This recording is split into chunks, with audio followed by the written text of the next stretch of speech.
Halo, selamat sore, selamat pagi, selamat siang untuk Anda semuanya yang menonton ya tayangan ini. Mudah-mudahan dalam keadaan sehat. Jangan lupa pandemi belum usai, protokol kesehatannya tetap harus dilaksanakan. Pakai masker jangan lupa, mencuci tangan dengan sabun, menjaga jarak, mengurangi mobilitas, menjauhi kerumunan ya. Dan yang pasti saya Rara Kalisaran kembali yang menemani Anda pada acara kali ini ya di program Tanggap Pandemi Bersama Melawan COVID. Nah, kalau ada yang baru mengikuti sekali ini begitu ya, apa sih Tanggap Pandemi? Jadi Tanggap Pandemi adalah program virtual atau program daring persembahan harian Kompas untuk membahas topik atau juga isu aktual dalam perspektif yang objektif begitu ya. Nah, dalam edisi Tanggap Pandemi spesial kali ini, kita akan berbincang dengan tamu-tamu yang juga sangat spesial sekali. Temanya adalah mengejar prestasi di tengah keterbatasan. Nah, di tengah pandemi yang memang kita belum tahu ya, ini akan kapan berakhirnya begitu, torehan prestasi para atlet Indonesia di ajang Paralimpiade Tokyo 2021 serasa menjadi apa ya, seolah oase begitu yang menyejukkan. Nah, apalagi dengan raihan 2 medali emas, kemudian juga 3 medali perak dan 4 medali perunggu. Wow, luar biasa. Ini merupakan pencapaian terbaik sepanjang keikutsertaan Indonesia di Paralimpiade sejak Paralimpiade 1976 di Toronto, Kanada waktu itu. Nah, event ini sendiri sahabat Kompas merupakan ajang pembuktian bahwa kemauan dan juga kerja keras begitu ya, meskipun dengan banyak keterbatasan yang ada sehubungan dengan pandemi akan membuahkan hasil yang manis. Nah, momen ini juga terasa begitu istimewa sehingga layak untuk kita abadikan begitu ya. Berbagai hal menarik seputar Paralimpiade Tokyo 2021 akan kita bahas bersama-sama dengan narasumber Kompas Talk pada hari ini. Nah, terkait hal itu, Tanggap Pandemi ini menghadirkan talk show. Temanya tadi sudah saya sampaikan, mengejar prestasi di tengah keterbatasan. Dan saya langsung akan menyapa narasumber saya pada kesempatan kali ini. Bersama dengan saya sudah hadir secara virtual, ada David Jobs yang merupakan atlet Paralimpiade tenis meja dan kemarin berkesempatan memenangkan medali perunggu. Selamat apa ini? Selamat pagi, siang, sore, dan malam untuk yang menonton ya. Hai, Mas David. Apa kabar? Halo, Bang Rara. Baik, kabar baik. Sehat ya? Sehat. Baik, ini senang Bang sekali. Rara gimana, sehat? Sehat semuanya kami beserta sahabat Kompas yang lain. Senang sekali loh Mas David mau bergabung bersama kami berbincang-bincang pada kesempatan kali ini. Nanti kita akan ngobrol bareng juga Mas David ya dengan Mas Agung Wahyudi. Ini adalah official photographer NPC Indonesia. Nah, kalau nggak salah nih Mas Agung, benar nggak? Kalau salah dikoreksi ya Mas Agung. NPC itu adalah National Paralympic Committee. Benar kah? Ya, National Paralympic Committee of Indonesia. Of Indonesia. Oke, baik. Mas Agung apa kabar? Sehat ya? Alhamdulillah sehat. Baik. Tentang kesehatan. Yes, semoga semuanya kita selalu diberikan kesehatan. Ya, tadi kita sudah berkenalan dengan Mas David Jacobs yang merupakan peraih medali perunggu pada Paralimpiade Tokyo 2021 bersama juga Mas Agung Wahyudi. Nah, sebelum kita berbincang-bincang bersama dua narasumber yang hebat kita pada kesempatan kali ini, saya mau ingatkan nih, karena ada pesan dari pemerintah melalui Satgas Penanganan COVID-19, yaitu ingat pesan ibu, ya, ingat pesan ibu. Kenapa sih ibu? Ya, seperti kita ketahui ya, sahabat Kompas, ibu adalah sosok yang dihormati semua orang. Ya, jika kita tidak menerapkan protokol kesehatan, bisa kehilangan ibu. Ya, maka ingat selalu pesan ibu, yaitu wajib 5M, mencuci tangan dengan sabun, kemudian juga memakai masker, menjaga jarak, menjauhi kerumunan, kemudian juga mengurangi mobilitas. Nah, kalau kita abai, amit-amit ya, bisa membahayakan diri sendiri dan juga keluarga, membahayakan ibu juga, begitu ya. Ingat pula untuk mendukung dan juga bekerja sama untuk melakukan 3T juga, tracing, testing, dan juga treatment sebagai upaya menekan penularan COVID-19 dengan sukarela bersedia untuk dites, kemudian juga ditelusuri, begitu ya, kontak eratnya siapa saja, kemudian juga dirawat apabila kita positif COVID-19. Jangan lupa juga untuk mendukung percepatan vaksinasi untuk mengejar target ya mencapai kekebalan komunal dan mengakhiri pandemi COVID-19 ini. Dan ingat juga meskipun sudah divaksin ya, prokes atau protokol kesehatan harus tetap dipatuhi, tetap kenakan masker meskipun sudah divaksin, begitu ya. Nikahkan masker vaksin. Yuk, mari kita menjaga dan menjadi anak yang bertanggung jawab dan peduli pada ibu kita. Jangan sampai menyesal karena kita tidak mendengarkan, kita abai sama pesan ibu gitu ya. Bisa jadi ibumu sendiri nanti yang menjadi korban kelalaian kita. Baik, kita akan langsung berbincang bersama dengan Mas David dan juga Mas Agung. Kita ke Mas David dulu sekarang nih. Mas David, mungkin bisa cerita secara singkat begitu ya, kisahnya kemarin bisa berhasil meraih medali di Paralimpiade Tokyo 2021. Gimana tuh Mas David? Ya ini kan Paralimpik saya yang ketiga ya. Yang ketiga, yang pertama itu 2012 di London, saya mendapatkan medali perunggu juga. Oke. Di Brasil, di Rio itu saya kalah nggak dapat medali, dan Paralimpik di Tokyo yang harusnya 2020 diundur menjadi 2021, akhirnya bisa mendapatkan medali perunggu lagi ya. Ya kalau kemarin kalau kisahnya itu ya di babak penyisihan, saya melawan dua pemain dari Spanyol dan Montenegro, dan kedua-duanya bisa menang dan saya masuk di 8 besar.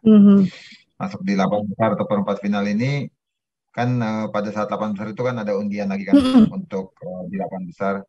Nah ini di 8 besar ini undian itu saya maksudnya jangan sampai ketemu Cina lah gitu. Oh gitu. Dari Cina. Itu lawan yang selalu ditakuti gitu ya, Mas David ya? Ya maksudnya ya salah satu musuh terkuat juga kan, karena di 8 besar kan kita tahu kan satu langkah untuk mendapatkan medali gitu. Jadi pinginnya lawan, kalau bisa memilih gitu ya, lawan yang lain dulu gitu. Tapi pada saat undian ternyata ketemunya Cina gitu. Oke. Sempat down nggak tuh? Jadi apa yang maksudnya pingin menghindar, tapi pada saat undian akhirnya ketemu Cina. Ya memang saya lawan Cina ini namanya Lian Hao, kita udah sering ketemu juga dan saling mengalahkan. Dan pada saat di Paralimpik kemarin itu seru banget karena posisi sudah kita dua sama di set terakhir juga. Cinanya tuh udah selalu unggul ya, sampai beberapa kali match point dia udah mau game, tapi ya bersyukur puji Tuhan saya bisa mengejar akhirnya bisa memenangkan di set kelima yang cukup dramatis lah. Menegangkan ya Mas David ya. Menegangkan banget karena dia udah unggul terus ya, karena Cina ini udah unggul terus, tapi akhirnya saya bisa ngejar.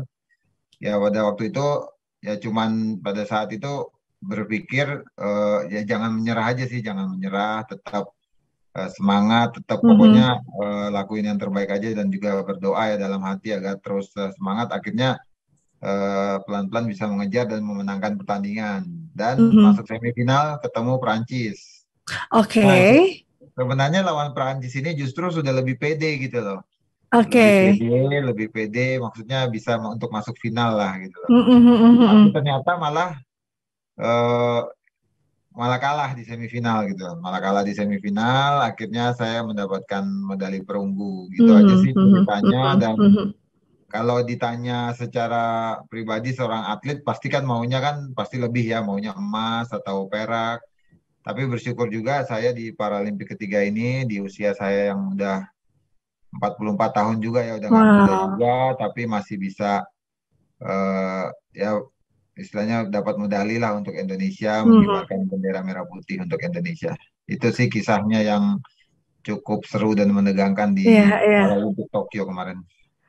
Saya ikut bangga banget nih hari ini bisa ngobrol sama Mas David, pahlawan bangsa gitu ya, membawa pulang medali perunggu begitu, tetap pulang sebagai pemenang, mau medalinya apapun begitu ya, dan perjuangan yang telah dilakukan itu luar biasa banget, membuat kita semua bangga. Mas David, nanti kita akan kembali ngobrol ya. Kita ke Mas Agung terlebih dahulu. Mas Agung, kalau melihat Paralimpiade atau Paralimpik Tokyo 2021 yang lalu, arti penting pertandingan ini kalau menurut Mas Agung seperti apa? Untuk yang pertama, Paralimpik ini adalah multi event olahraga disabilitas terbesar. Namun saya melihat di masyarakat Indonesia mungkin kurang sepopuler dibandingkan Olimpiade ataupun olahraga yang non disabilitas. Untuk yang kedua, multi event ini diselenggarakan dalam kondisi pandemi, sempat tertunda setahun, tapi endingnya bisa dilaksanakan dengan sukses. Jadi bisa jadi role model bahwa event olahraga pun bisa diselenggarakan di kondisi pandemi dengan catatan protokol kesehatan yang cukup ketat. Terus prestasi Indonesia di Paralimpik Tokyo ini luar biasa, mencatatkan sejarah ya prestasinya. Ini bisa membuka mata masyarakat Indonesia tentang olahraga disabilitas, dan buat teman-teman kaum difabel bahwa mereka itu bagian dari kita dan mereka juga punya kesempatan yang sama untuk berprestasi. Oke, baik. Nanti kita akan ngobrol lebih panjang lagi sama Mas Agung terkait juga pengalamannya begitu ya menjadi seorang fotografer di acara sebesar ini. Kita kembali ke Mas David. Mas David, pengen tahu nih persiapannya Mas David. Apalagi tadi sempat menyebut bahwa di usia yang sudah tidak muda lagi. Saya terkejut loh. Ternyata kalau tampilannya sih nggak kayak umur 44 Mas David. Mungkin karena olahraga terus ya, jadi awet muda gitu. Persiapannya sebelum event, tantangan apa yang dihadapi? Apalagi ini kan pandemi nih. Apakah ada yang berbeda dengan latihannya atau juga prosedurnya selama berada di sana gitu? Silakan. Jadi kita kan sudah pelatnas itu dari tahun 2019 ya. 2019 kalau nggak salah akhir-akhir tahun gitu kita pelatnas, karena kita sebelum Olimpiade itu, sebelum Paralimpik itu ada ASEAN Para Games di Filipina. Nah kita udah pelatnas, sudah tiba-tiba awal 2020 itu mendengar kabar ASEAN Para Games itu di Filipina itu dibatalkan. Karena kan udah mulai pandemi itu 2020 itu dibatalkan, dan yang pemain-pemain yang TC yang ASEAN Para Games itu pada pulang dan yang Paralimpik ini masih terus latihan, yang Paralimpik yang untuk Tokyo. Untuk Tokyo terus latihan, tapi mendengar mungkin bulan Maret atau April kalau tidak salah itu mendengar kabar Paralimpik diundur. Nah, akhirnya kita semua kan pulang ya, maksudnya ya dikembalikan ke tempat masing-masing. Tapi pada saat itu saya tetap di Solo aja sih, karena saya bersama keluarga ada di Solo, latihan di Solo, latihan mandiri aja waktu itu. Karena waktu itu di Jakarta juga keadaannya kan ya mungkin lebih agak parah ya dibandingkan di Solo. Jadi saya tetap latihan di Solo, dan mendengar kabar Paralimpik diundur pasti ada sedikit ini ya, maksudnya sedikit sedih, kecewa. Sedih karena kita kan udah siap mau bertanding di Agustus 2020, tapi bersyukurnya itu memang cuma diundur gitu loh. Kalau benar-benar sampai dibatalkan kan pasti kecewa banget ya, karena kita udah persiapan kan. Persiapan apalagi buat atlet-atlet untuk lolos Paralimpik itu nggak gampang, nggak mudah, karena ada kualifikasinya, ada tahapan-tahapan yang harus dilalui untuk bisa lolos ke Paralimpik. Dan setelah mendengar kabar Paralimpik diundur 1 tahun, pada bulan Oktober kita NPC mengadakan pelatnas lagi untuk Paralimpik bulan Oktober 2020. Ya, kita persiapan dari Oktober itu dengan kondisi yang sangat berbeda ya, karena di tengah pandemi, jadi biasa yang satu kamar berdua, ini di hotel kita sekamar sendiri-sendiri. Oh, oke. Kamar sendiri-sendiri, terus benar-benar ketat, hampir 1 bulan berapa kali itu kita melakukan tes PCR dan juga latihan yang biasanya banyak sparring kan, biasanya kita ada sparring, teman-teman datang sparring, ini cuman buat lingkungan yang pelatih sama yang pemain yang lolos Paralimpik aja. Jadi dari situ aja sudah benar-benar ini ya, udah benar-benar berbeda sekali ya.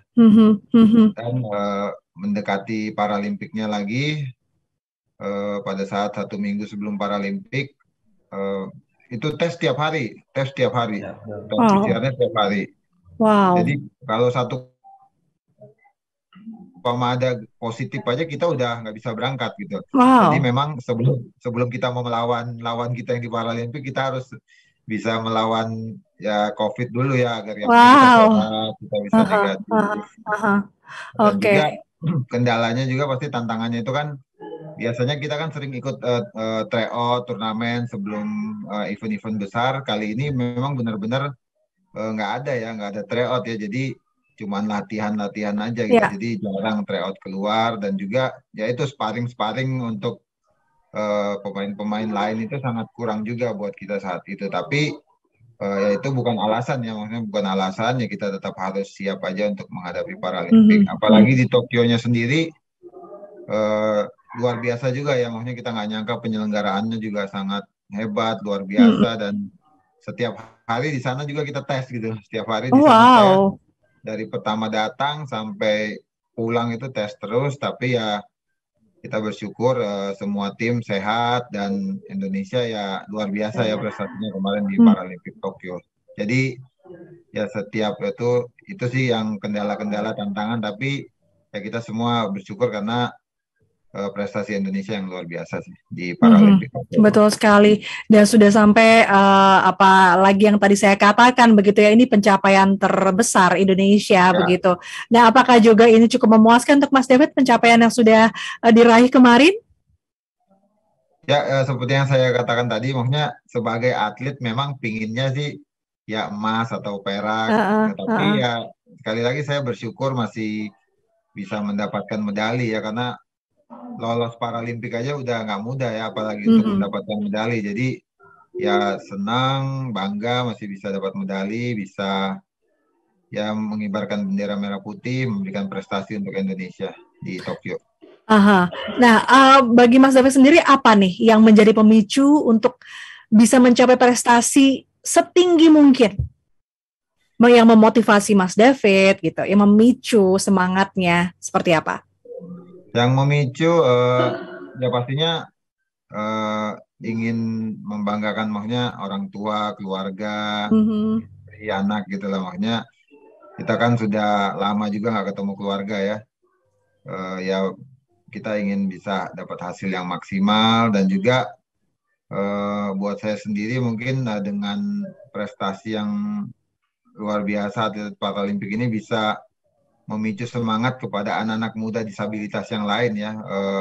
Mereka juga harus bisa semangat berjuang dengan keterbatasan fisik mereka, dan kita semua ini atlet-atlet Paralimpik bisa menjadi contoh, inspirasi, motivasi buat anak-anak muda khususnya yang disabilitas gitu. Luar biasa sekali Mas David, dan tadi juga sudah bercerita bahwa Mas David habis ini juga masih mau latihan terus gitu ya, masih ada pertandingan-pertandingan berikutnya yang akan diikuti. Baik, nanti kita akan ngobrol lagi dengan Mas David. Mas Agung, kita kembali ke Mas Agung, kita mau berbicara dari kacamata seorang fotografer nih. Mas Agung adalah fotografer begitu ya. Nah, dari seorang fotografer, apa yang menarik dari event ini, Mas? Ya, kalau awalnya sih saya udah mengikuti event pelatnas untuk Paralimpik ini sejak tahun 2020 ya. Jadi saya ikut jadi timnya di pelatnas. Saya menyaksikan semangat para atlet ini luar biasa.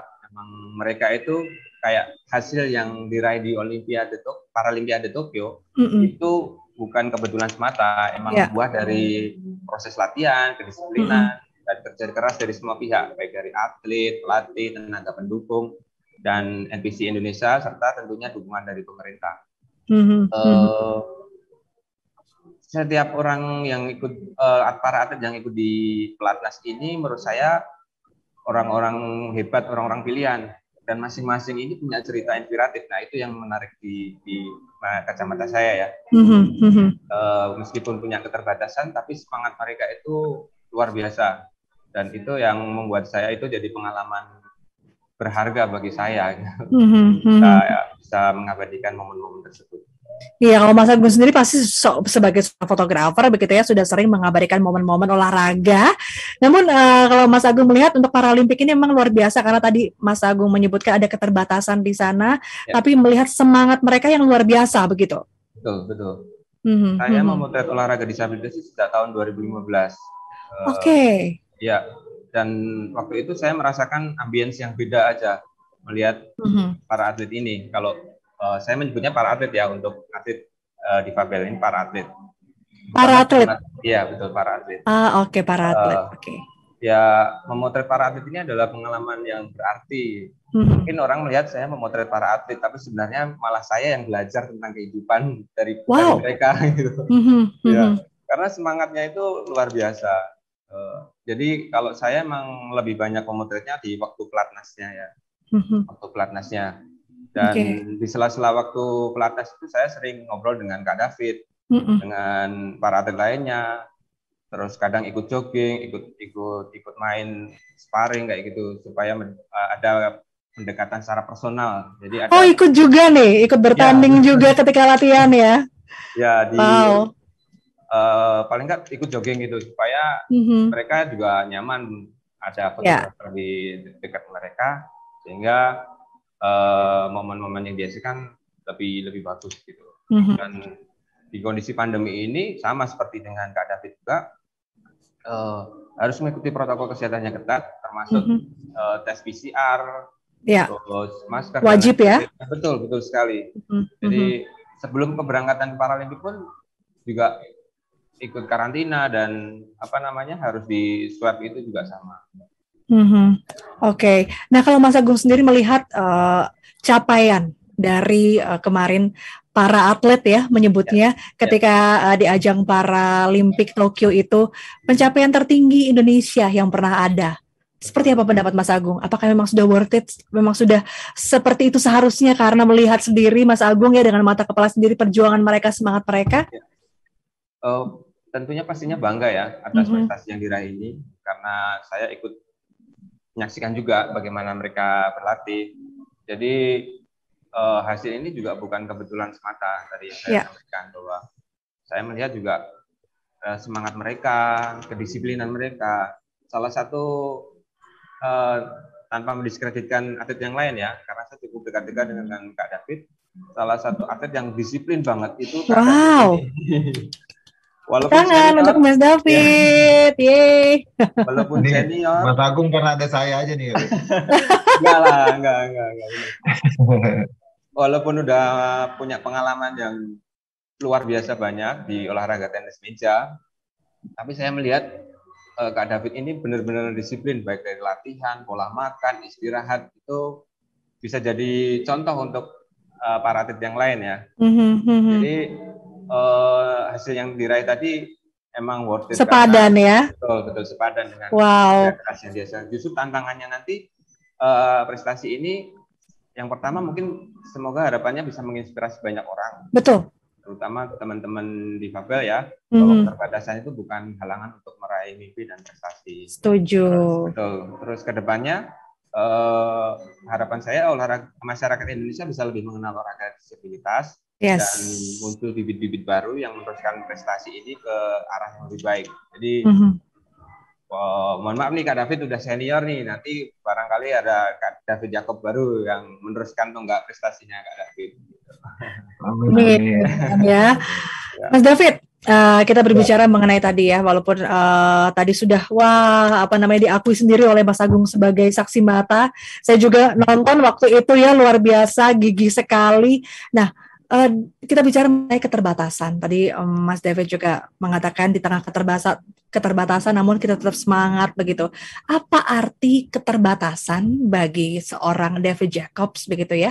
Dan bagaimana mengalahkan atau juga mungkin melampaui keterbatasan itu untuk mencapai sebuah kesuksesan? Seperti apa Mas David?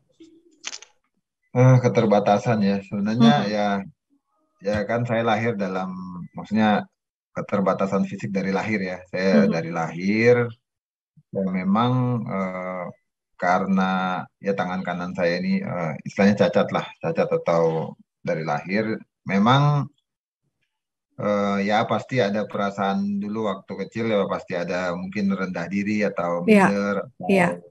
Ya mungkin kalau sekarang ya pernah juga maksudnya namanya dibully lah sama teman-teman. Mungkin di sekolah tapi pada saat saya mulai mengenal tenis meja dan juga orang tua juga sangat mensupport ya, sangat mensupport, mendukung.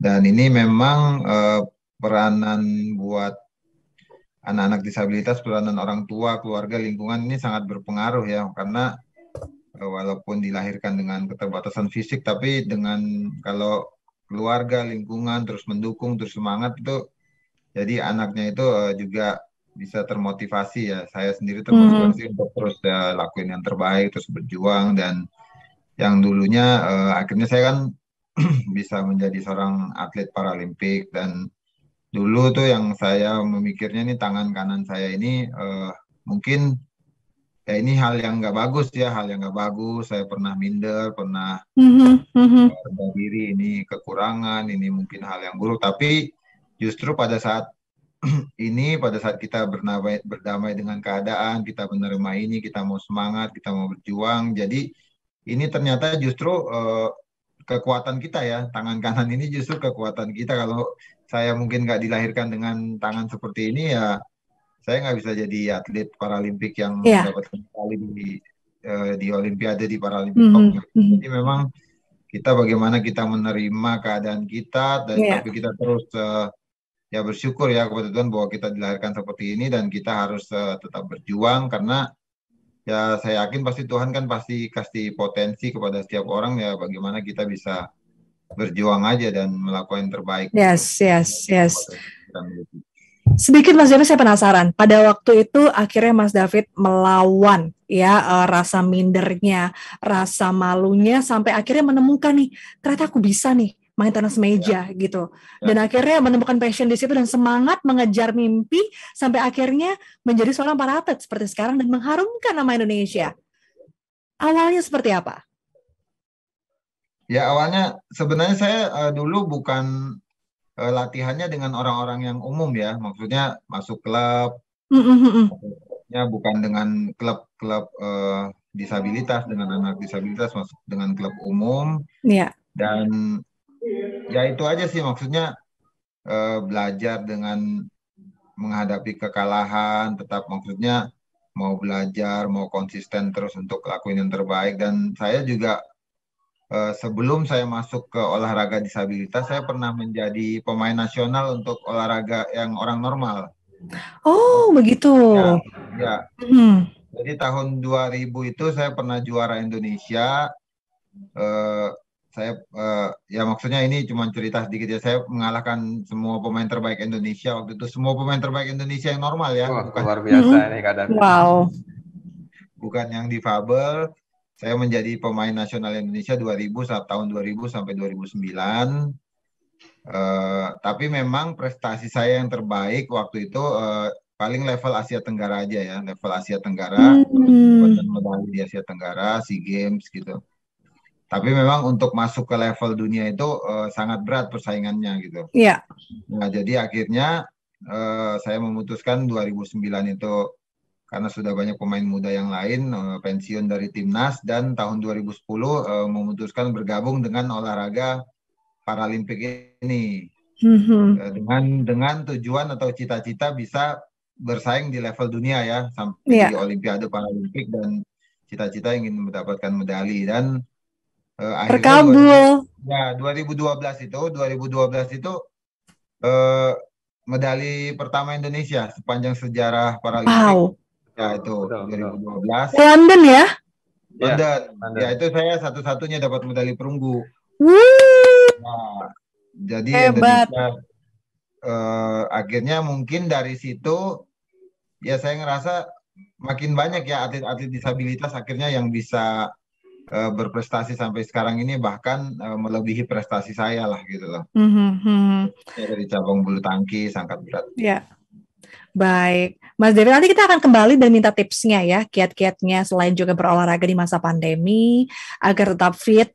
Tentu juga memberikan seperti saran ataupun nasihat kepada sahabat Kompas agar tetap mau berjuang begitu ya, bagi mereka yang saat ini sedang berjuang menghadapi tantangan dalam bentuk apapun. Nah, nanti Mas David bisa berbagi nasihatnya atau sarannya. Nah, kita ke Mas Agung. Mas Agung, saya tuh selalu kagum dengan para fotografer nih yang bisa mengabadikan momen-momen ketika atlet tuh sedang bertanding dan dapat angle-nya bagus banget, ketika dapat semangatnya lagi lagi dapat ekspresi yang keren sekali. Nah, itu seperti apa Mas Agung mengabadikan semangat dan juga keinginan berprestasi para atlet sebagai objek foto?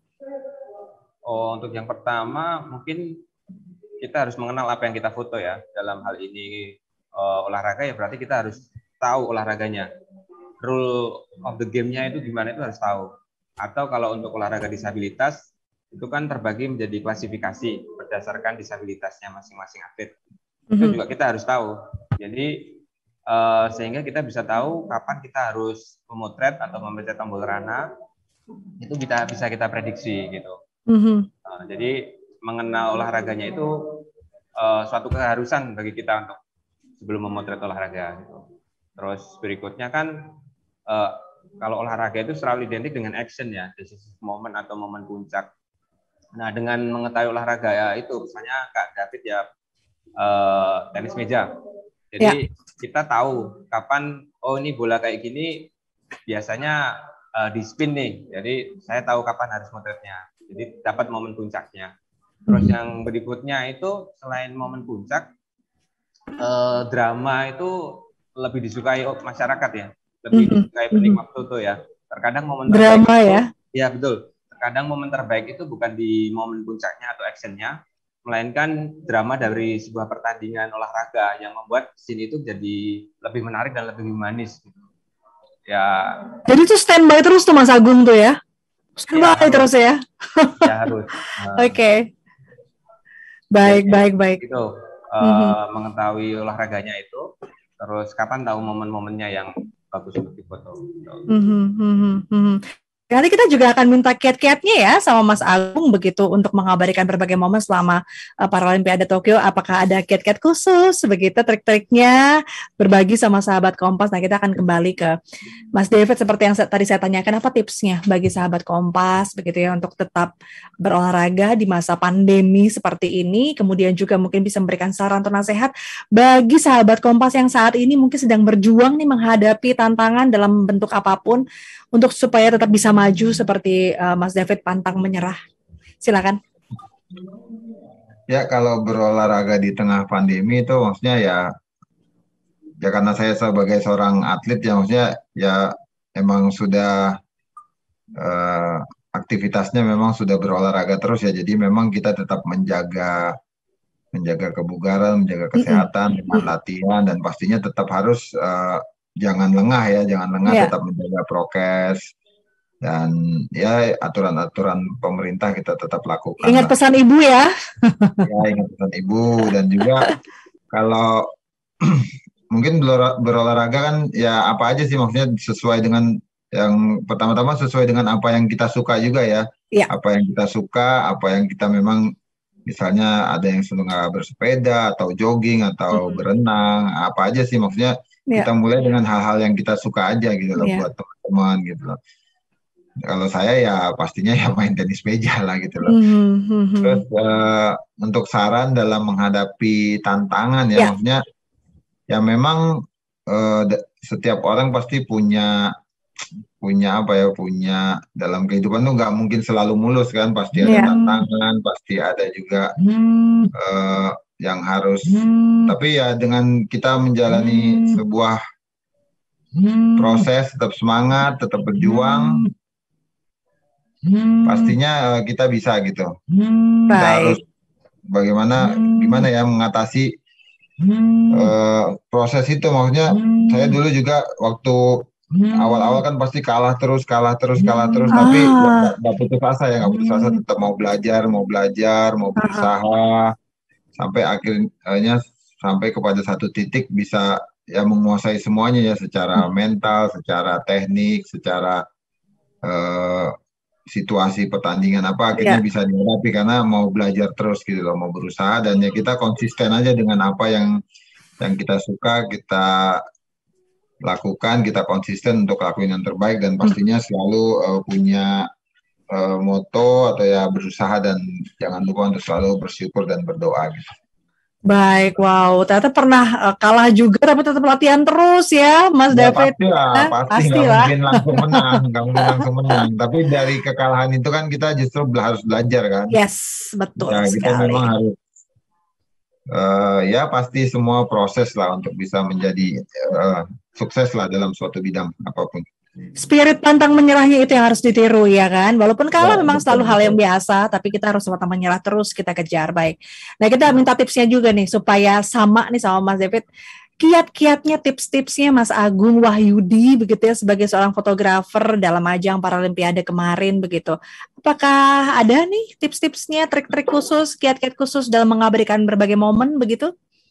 Ya, tips khusus ya sebetulnya ya sama kayak motret yang lainnya ya. Pasti kita harus menyiapkan peralatan yang proper, tapi kebanyakan orang saat ini itu lebih melihat ke alat itu batasan gitu. Jadi jangan terlalu terpaku pada alat, tapi hasilkan foto-foto bagus dari momen-momen yang bagus, apapun alat kamu. Oke. Jangan lihat alatnya, tapi kita harus belajar untuk meng-capture sebuah momen itu, begitu ya. Baik, ini pertanyaan yang terakhir ya, untuk kedua-duanya begitu, terkait pandemi yang masih belum berakhir sampai dengan saat ini. Pemerintah menganjurkan untuk divaksin begitu ya, dan tetap menjaga protokol kesehatan tentu saja. Nah, bagaimana tanggapan saran dari Mas David dan juga Mas Agung kalau atlet memang waktu itu sudah divaksin awal sekali ya Mas David ya, memang dipersiapkan begitu. Nah, tanggapannya nih, karena memang saat ini kita sedang mengejar ya percepatan vaksinasi di seluruh Indonesia agar tercapai kekebalan komunal. Nah, tanggapannya seperti apa? Sarannya juga boleh diberikan kepada sahabat Kompas. Kita mulai dari Mas David Jacobs terlebih dahulu, silakan. Ya, tanggapannya pasti ya pemerintah agar terus program vaksinasinya terus dilakukan dengan cepat, dan juga masyarakatnya juga harus sadar ya, maksudnya sadar untuk kesadaran untuk harus vaksin gitu loh, karena ya dengan vaksin kan kita juga tidak hanya menolong diri sendiri juga, tapi kan kita menolong orang lain juga yang di sekitar kita gitu. Jadi memang harus vaksin, harus, malah kita udah disarankan untuk booster nih yang ketiga kali juga, tapi saya belum tahu juga sih seperti apa kan masih. Jadi memang ya saya harap pandemi ini bisa cepat berlalu dan semua masyarakat Indonesia bisa beraktivitas lagi dengan normal ya. Amin, amin. Thank you, Mas David. Mas Agung, bagaimana? Silakan. Gini ya, kondisi pandemi ini memang benar-benar tidak kita duga dan tidak kita hindari. Iya. Dan pastinya semua aspek terdampak pandemi ini, termasuk atlet yang mau bertanding, dan tentunya dari kacamata saya seorang fotografer, banyak pekerja seni yang kena dampak ya. Jadi tidak perlu risau, dalam kondisi ini pasti ada peluang di sisi lain. Misalnya sekarang olahraga menjadi sebagian dari gaya hidup. Fotografer yang dulu memotret wedding bisa beralih ke fotografer olahraga, ataupun betul kan, ataupun peluang di bidang lainnya, misal di panggung bisa secara daring atau bikin kelas online, banyak cara lah.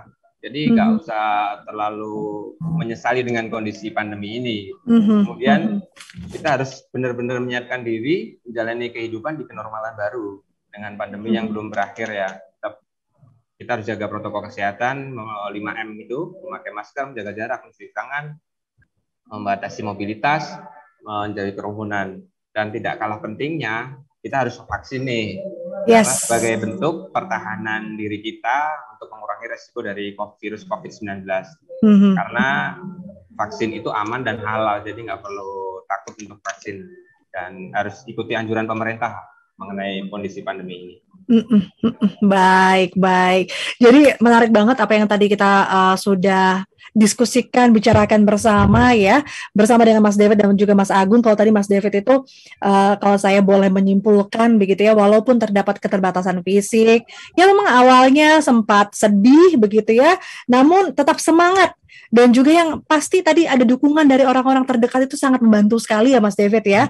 Dan bagaimana kita tetap menerima, mensyukuri begitu ya, berjuang dan selalu berdoa. Itu tadi yang saya tangkap dari Mas David. Dan juga kalau Mas Agung, jangan menyesali pandemi, jangan terus larut ya dalam pandemi. Tangkap peluang, tadinya tuh jadi fotografer wedding, tapi ternyata akhirnya menjadi fotografer olahraga seperti ini dan menemukan passionnya di situ. Jadi tangkap peluangnya, persiapkan diri dengan baik dan kejar terus pantang menyerah. Kira-kira seperti itu ya. Nanti mungkin bisa diberikan sedikit closing statement dari masing-masing terkait dengan topik kita ya pada kesempatan kali ini, yaitu mengenai mengejar prestasi di tengah keterbatasan. Mungkin berikan motivasi ya untuk sahabat Kompas. Nah, saya sambil menunggu ya dari Mas David dan juga Mas Agung untuk memberikan closing statement-nya, saya mau ingetin lagi nih buat sahabat Kompas, jangan lupa ingat pesan ibu, sayangi ibu. Kalau kita abai bisa jadi ibu yang menjadi korban, keluarga kita menjadi korban, diri sendiri menjadi korban. Untuk itu selalu 5M, diingat-ingat ya, memakai masker, mencuci tangan dengan sabun, menjaga jarak, mengurangi mobilitas, dan juga menjauhi kerumunan. Prokes pastinya. Oke, Mas David, closing statement-nya silakan. Mengejar prestasi di tengah keterbatasan seperti apa?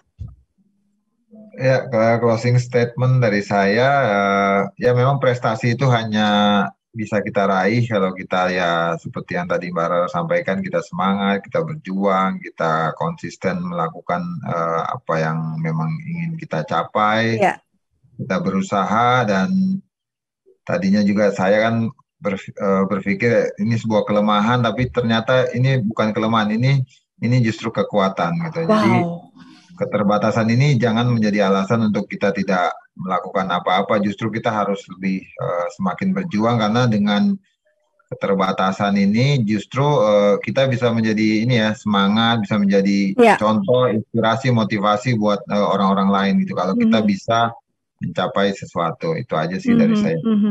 Kelemahan mungkin dipandang orang, tapi buat kita kekuatan luar biasa. Itu yang tadi saya tangkap dari Mas David. Mas Agung, silakan. Saya sedikit mengutip quote dari Bang Jendi. Jendi ini atlet para swimming. Beliau, mohon maaf, punya satu kaki karena amputi. Dia selalu pernah mengatakan ke saya bahwa satu kakiku tidak akan menghalangi 1000 langkahku. Ini luar biasa. Jadi, keterbatasan tidak akan menghalangi untuk berkarya dan berprestasi di bidang apapun. Itu luar biasa. Untuk closingnya, untuk bisa kreatif, kita harus sehat dulu nih. Jadi ingat selalu pesan ibu. Yes, betul sekali. Habis dengar pembicaraan kita, sepertinya kita akan lahir baru setelah ini ya. Kayak dikasih suntikan semangat gitu. Mereka dengan keterbatasan aja bisa segitu semangatnya, apalagi kita yang mungkin dilahirkan lebih sempurna, kadang-kadang suka ngeluh ya, nggak bisa lah, itulah, kemudian menyerah dan lain sebagainya. Kita malu harusnya. Kita harus belajar dari sahabat-sahabat kita ini, Mas David dan teman-teman dari para atlet luar biasa. Wow, terima kasih loh Mas Agung dan juga Mas David Jacob sudah berbagi bersama dengan sahabat Kompas di tangga pandemi Kompas Talks pada kesempatan kali ini. Terima kasih, tetap semangat semuanya. Sama-sama Mbak Rara. Sehat selalu, yes. Dan sahabat Kompas, untuk berbagai informasi seputar COVID-19 pastinya dapat diikuti di harian Kompas dan juga websitenya ya, kompas.id. Setiap hari Kompas ini menyajikan berita-berita terkini, artikel tips, kemudian juga ada infografis, fakta, dan juga data menarik tentang COVID-19. Baiklah, saya akhiri tangga pandemi di Kompas Talks untuk edisi kali ini. Sampai jumpa di program Tangga Pandemi selanjutnya.